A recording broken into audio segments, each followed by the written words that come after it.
Söhbət bir ömrün başlanğıcıdır. Amma ki, bir ömrün sonu demişdir. Ayrılıq insanın ürək dağıdır, xəyanət şeytanın qanı demişdir.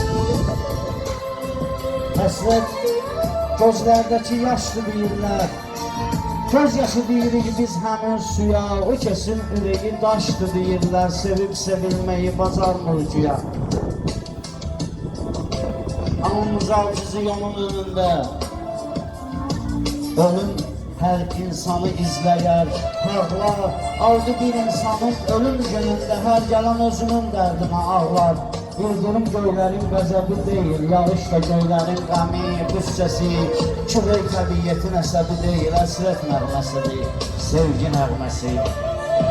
Qəmkədər eyləyər ömrü qaranlıq, bu sal bir icranın sonu demişdir.